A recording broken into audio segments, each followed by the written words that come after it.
The Adventures of Michael Shayne, Private Detective.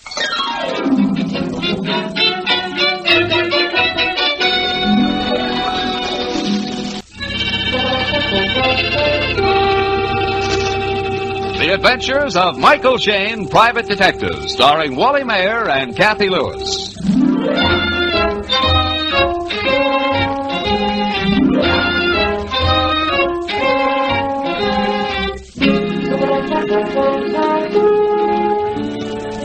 If some of you have wondered where Mike Shayne has been during regular office hours the past few days, you'll find the answer on the front page of this evening's San Francisco papers. That's right, the murder trial of Jack Holmes. At this moment, which is along about 6:30, Phyllis Knight has one of those newspapers spread out on the desk before her.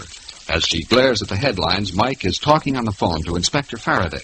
Yeah, Faraday, I just got back from court. Didn't take the jury long to decide. Less than 2 hours, Mike. That boy is no more guilty than I am. Sure, somebody killed the watchman, but not Jack Holmes. Now, don't take it so hard, Mike, just because his sweetheart hired you to investigate. All right. Maybe I'm sentimental about those two kids, but I say Jack Holmes isn't the killer type.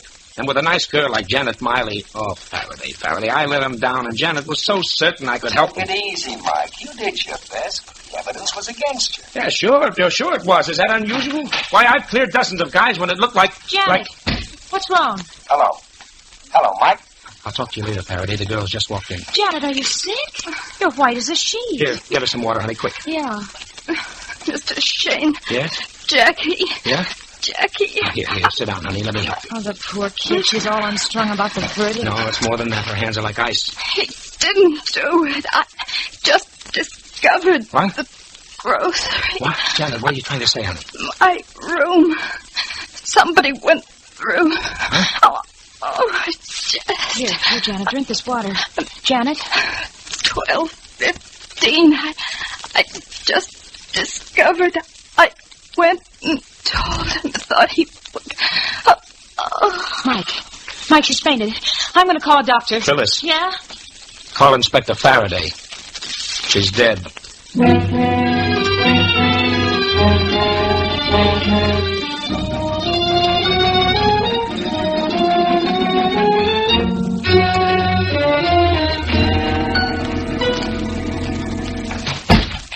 Okay, Mike, I fixed it. We can go to Jack's cell now. All right.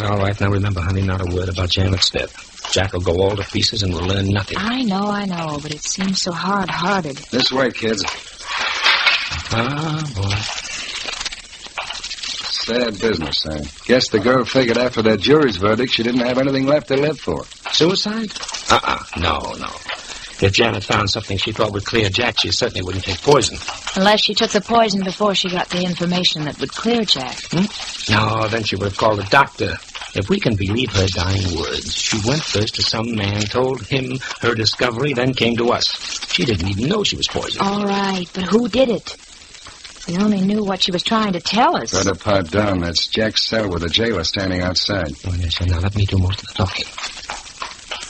All right, Morrissey, open it up. Yes, Inspector. Hello, Jack. Hello. How do you feel, Jack? Top of the world. It's so cheering to be condemned to death for a crime you didn't commit. You had a fair trial, my boy. The jury could decide only on the evidence presented. I told them I left the warehouse that night way before it happened. At 12:15, I was at home. But no, they take the word of that cab driver. He did pick you up at the warehouse door, and he said the clock in the drugstore read 12:15. I checked the clock myself the next day. It was an electric, right on time. So did I, Jack. Unless the cab driver was lying, and he seemed like an honest guy. I see. Even my loyal detective, Mr. Shayne, says I'm guilty. Oh, no, Jack, you don't understand. Go ahead, say I killed the watchman. Say I stole the diamonds. You never were working for Janet and me. Yes, we were, Jack, and we still are. That's why we're here. It's about Janet. She's not so good. What? What are you trying to say? She came to the office a little while ago and tried to tell us something, some new evidence she had found, but, well, she got sick. What's wrong? Is she all right? Where is she? Now, easy, son, easy. She's still at the office. She said a lot of mixed-up things, Jack. Her room had been ransacked, something about a grocery, that you weren't guilty, and she had discovered proof and told him so. Him? Who's him? Oh, that's what we don't know. Does Janet have any close men friends she might go to? Not that I know of. We've been engaged for almost a year now. She never mentioned any. Our boss, Mr. Phillips, is a good friend of both of us. Yes, he's paying the fee on the case. She might have gone to him. Or maybe to his partner. Mr. Russell? Oh, no, not that old crap. Well, why come to me? Janet's the one to tell you. Well, as we said, Jack, she's all busted up over this thing, and she isn't well. Well, she can talk, can't she? Can't she? Jack. I can see it in your faces. Something's happened to her. What is it? Tell me. She's dead, isn't she? We're awfully sorry, son.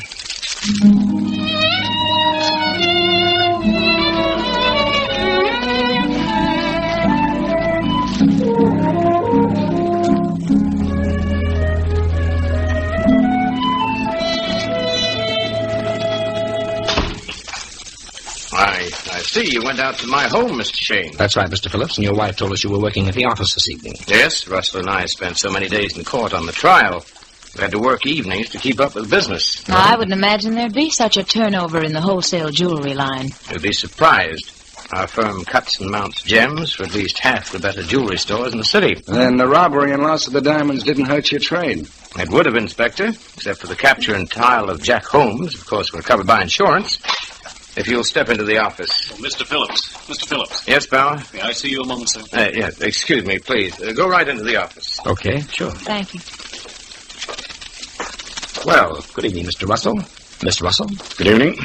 I believe you and your sister know Inspector Faraday. Of course. Yes. How are you, Inspector? Fair enough, thanks. So the lady executives work nights around this company, too. If she's the treasurer, she does. Hmm? I'm sorry to keep you waiting. And now, Mr. Shayne, I suppose you'd like your fee, now that nothing more can be done for poor Jack. Well, I'd hardly bring Inspector Faraday along just to collect a check, Mr. Phillips. Well, I assume... The case is cracked wide open again. Janet Miley has just died. What? Janet? She was poisoned. She staggered into our office about an hour ago, gasped out a few words, and she died. I was afraid of this. Remember, Ann, I said to you, if the jury brought in a guilty verdict... It wasn't suicide, Mr. Russell. I said she was poisoned. Poisoned? Her dying words were that she'd found new evidence, and that she had gone to him, some man, and told him. Well, of course, she came to me, but she didn't say anything about evidence. What time was this, Mr. Phillips? About 6 o'clock. She was crying and hysterical. Begged me to help Jack to get a retrial or an appeal. I tried to comfort her. Excuse me, Mr. Phillips, but I thought you'd like these invoices. I'm very busy, Mr. Bauer. Oh, yes, sir. I'll leave them here on the desk. If Janet found any new evidence, it'd hardly be likely to clear Jack Holmes. I'm pretty well convinced that young man is a born criminal. Mr. Russell, that's unfair. Is it? Look at the court testimony. Phillips and I found shortages in Jack's account books. We called him back to the office that night to explain. He couldn't. Said he wanted to spend the night checking back through his records. Phillips and I left. Next thing we know, 1,300 carats worth of diamonds are missing. Night watchman's found dead. You never found the diamonds? Of course not. He hid them. I'm afraid it's true. The watchman's clock was smashed. It stopped at 12:10.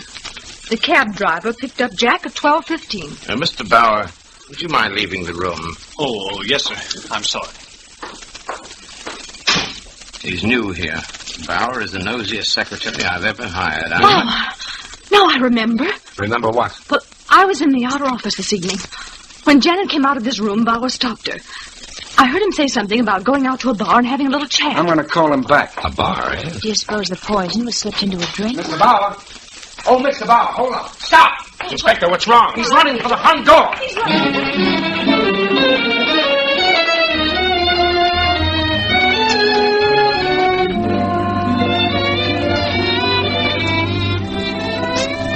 We'll return to Michael Shayne and his adventures in just a moment.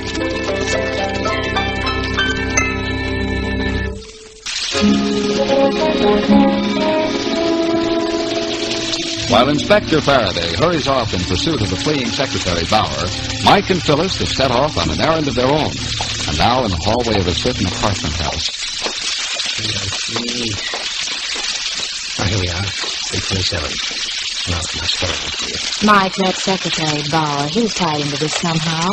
Snooping around to hear what we've said and then running from the inspector. Well, leave that problem to Faraday, Angel. Well, this place looks all in order. Hey, wait a minute, honey. The bed. It's not made up. It's cut to pieces. Yeah, the stuffing pulled out of the mattress. What on earth were they looking for? Let's go here. Let me see. Oh, the bathroom. Mike, look at the medicine cabinet. And the floor. Bottles and jars scattered all over the place. Oh, every one of them with its top or this cold cream jar. Here, the cream's been scooped out and dropped all over the basement. Huh? Oh, that's an old trick, honey. Hiding gems in a woman's makeup. Mike, you don't think Jack... But she had the diamond. Well, somebody thought so. Maybe she did. No, that's too dizzy. Well, come on, let's check the other room again. Yeah, there's something worth looking into. A desk. Yeah, somebody else found it, too. Drawers yanked out, everything's a mess. I doubt if there's anything left for us, but I'll double check. 13. No, just the usual stuff. Say, how about that wastebasket, honey? How about it? Here, put in my thumb and pulled out a plum. What a big girl am I? Yeah. A check torn in half. Paid to the order of Janet Miley. $2,000. And signed by... Well, I'll be it. Anne Elizabeth Russell. I think this note went with it, Mike. It's the same handwriting. Janet, take this and do as I say. That's all. Take this and do as I say. Which apparently Janet did not. $2,000 is a rather expensive no thanks. Well, stuff isn't the first thing to do. We're about to go places and ask questions. You know, if you ask me, Miss Russell... Face the door quick. Snap out the lights. I'm fighting against the wall. I'll jump him when he comes in. No, All right, buddy. Come on, up with your hands. What? Let go of me, you dope. What? Faraday. You? Yeah, me. Oh, I thought you were chasing Bauer. Got away. I phoned Phillips for Bauer's home address. Turned out to be a gas station. Oh, a phony, eh? Well, we've got a lead that may be better. Come on, let's go.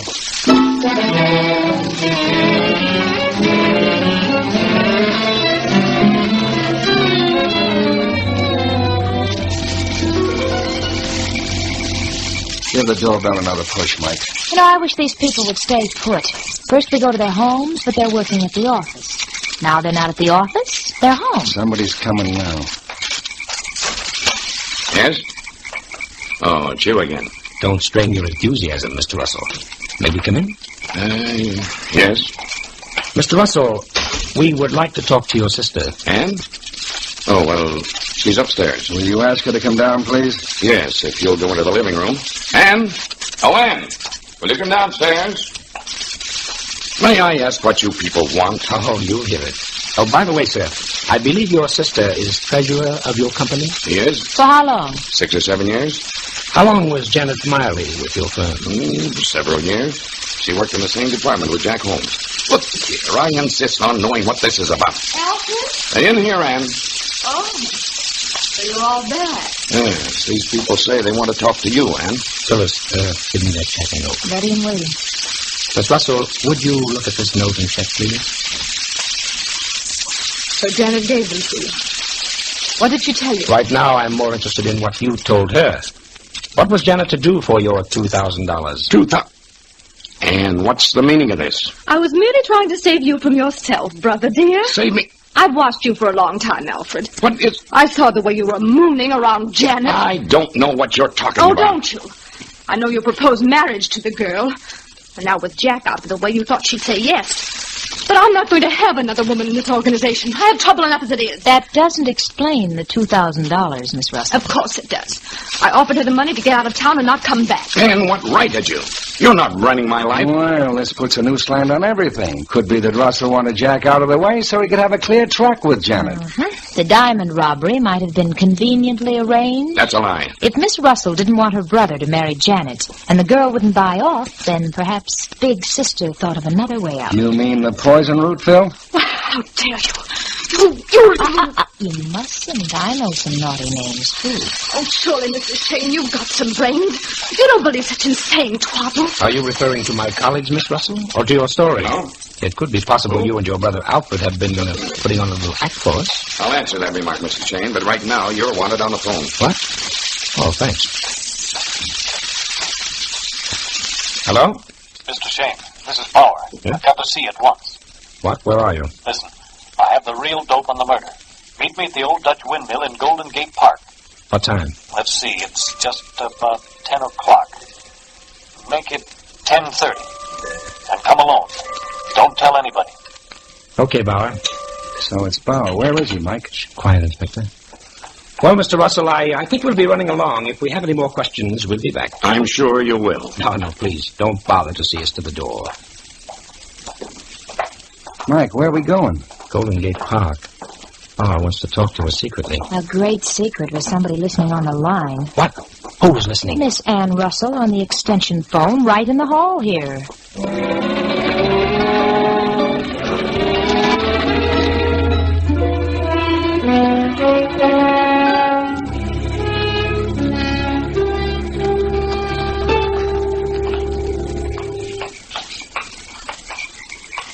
What time is it, Mike? 10:28. Now keep back in the shadows with Faraday. This guy Bauer certainly picked a romantic spot to meet the old Dutch windmill in the loneliest corner of the park. Not to mention spooky. Look at those four huge veins above us, like the arms of a giant hovering over our heads. Oh, Angel, your poetry picks the doggonedest times to bust loose. Well, I can't help it. I'm nervous. What time is it now? 10:29. I don't know. This may be a trap. Bauer may be after you, Mike. I don't like anything about that bird. I don't like anything about tonight, period. I see a light through the bushes. Car's coming around the turn. Got your gun, Mike? I'm all set. Now keep back in the shadows. It sounds like he's driving fast. What was that? Sounded like a gun. Why, Grandma Faraday, your nerves. Here he comes. Mike, he's passing you. Mike? Hey, Bauer! Bauer! He's skidding.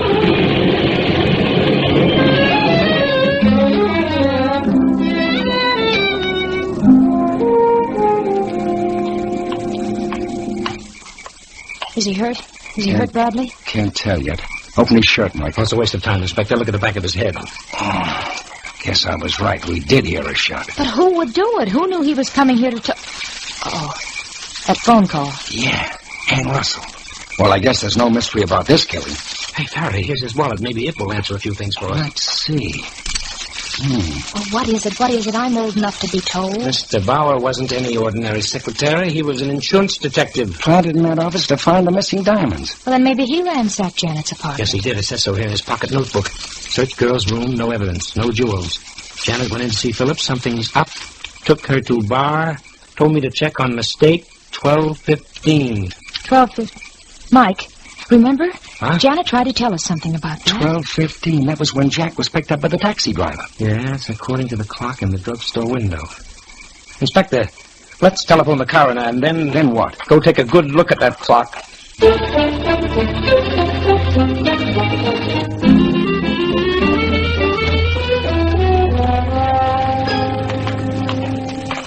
Oh, this is a waste of time, Mike. I checked that clock the day after the robbery. So did we, Inspector, before the trial began. It's an electric. It keeps perfect time. It couldn't be wrong. Save your breath, pal. Mike's in another stubborn spell. No, the drugstore's closed for the night. Yeah, but there's the clock. You can read it 100 feet away. Neon hands, neon numerals. It says 11:10. What time have you got, Faraday? 11:10. Now are you satisfied? Jack came out of the jewelry place 2 doors north of the drugstore. The taxi picked him up.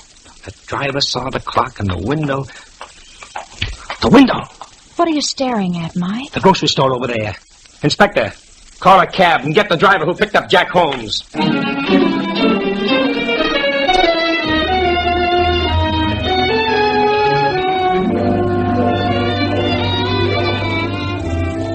In just a moment, we'll return to Mike and Phyllis.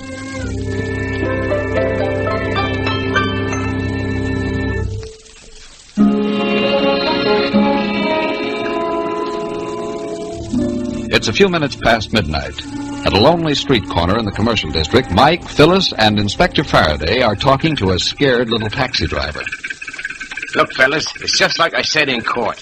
I'm cruising along here and I see this The guy. Inspector and I know that, Smitty. Now, we just want you to show us. Now, do exactly as you did that night. Yeah, cruise down the street and pretend you're picking up Jack Holmes. And we'll get in the back seat and ride along. Okay, climb in.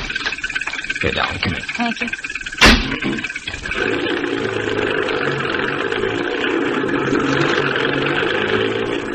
I turns this corner here, see? And I'm moseying along when I spots him crossing the street. He waves at me, so I slows down. I stops right about here. Jack was standing in the middle of the street. You opened the door. Which one? The right one. He climbs in and gives me the address. Well, go ahead. Open the door, Smitty.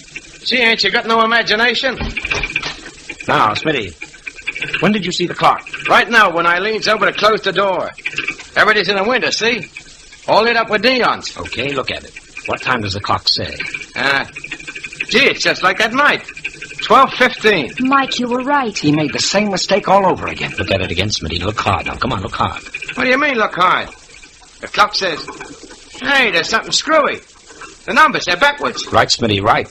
You're not looking at the clock.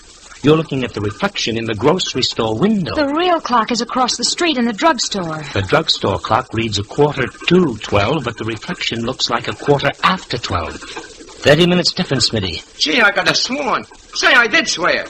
You ain't gonna pinch me, are you? No, Smitty. Now, are you willing to do something for us? Me? Yeah, sure. Anything, fellas. All right. We're going to pick up 3 passengers, and one of them is the murderer.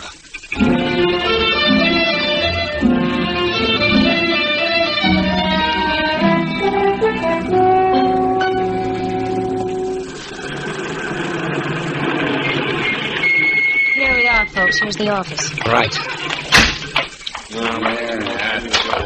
Mr. Shayne, I doubt we'll find anything in here that the police haven't already gone over. Well, they had the wrong slant, Mr. Phillips. You see, someone planned to steal those diamonds, but they needed a fall guy, Jack Holmes. So they faked the shortage in his account books. Then they called him that night, very indignant at discovering his dishonesty. Just a minute. I was the one who found him out. Shut up, Ann. Jack said he wanted to check back through his records. He didn't leave till 11:45. About midnight, the thief came here and stole the diamonds. The night watchman surprised the thief and was killed. Then the cab driver blundered about the drugstore clock, and Jack was really on the spot. For the killer, it was a beautiful out. Janet discovered the mistake this afternoon. She told it to Bauer. He checked her story. When he discovered Janet was dead, he tried to tell me what Janet told him. That's why he was killed. Oh, that's rubbish. Bauer ran away from the inspector. Why? He must have had a reason. He had. He wasn't ready to talk yet. You see, there's one detail we didn't tell you people. Bauer was a detective himself. He was what? Oh, yes, hired by the insurance company to find those diamonds. You mean that he was... Do you think he found the diamonds? I'm sure he didn't. If we can step inside the office, Mr. Phillips, I'll show you why. Now, Bauer had a suspect, but it was the wrong one. He did know, however, that Jack was innocent.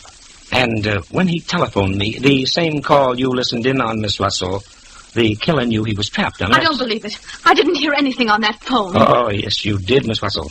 You ought to have recognized it. Now, perhaps you will now. Mr. Shayne, stop this cat and mouse business. Please. That clock on the bookcase there, in 5 seconds, it's going to strike the hour. Now, listen. 1, 2, 3... This is fantastic. 4...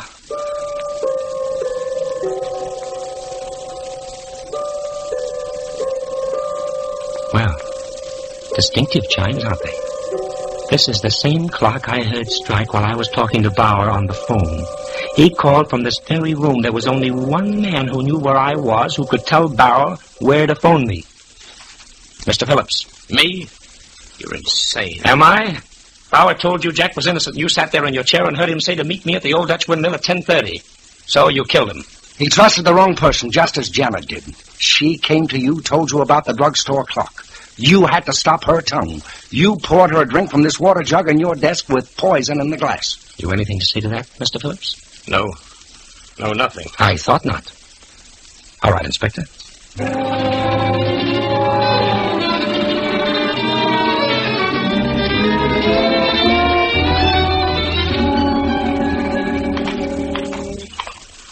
Oh, come on in the house, kid. Mrs. Faraday will be glad to fix us some eggs and coffee. Oh, no. It's pretty late, Faraday. I think we all better get to bed. Look at Phil here. She's almost asleep. I am not. I was just thinking. How did you know, Mike, that the clock you heard over the phone was in Philip's office? Oh, I heard it the first time we went there, dear. It just took me a little while to get it placed in my memory. Clocks ran all through this case, didn't they? The watchman's clock stopped at 12:10, the drugstore clock that convicted poor Jack, the office clock that caught the murderer. Yeah, sometimes a clock can tell more than the time of day. Oh, Mike, that's corny, but I knew you'd say it. I was just waiting for it. Well, I guess Michael's entitled to a little corn off the cob tonight. That was neat thinking, my boy. A clock reflected in the window and the hands reversed by 30 minutes. Doubt if I'd have thought of it myself. Oh, Faraday, please, Mike's ego. Huh? Besides, I think I know why he's so leery of clocks lately. Oh, now listen here, honey. If you mean yes, Go dear, on, please. Phil. Let's have it. Well, No, Mike had a date with me for 6 o'clock, and he was an hour late. No, Angel, please, And no. guess what his alibi was? What? He thought he saw a clock that said 5 p.m. It was a grocery scale with 5 pounds of potatoes in it.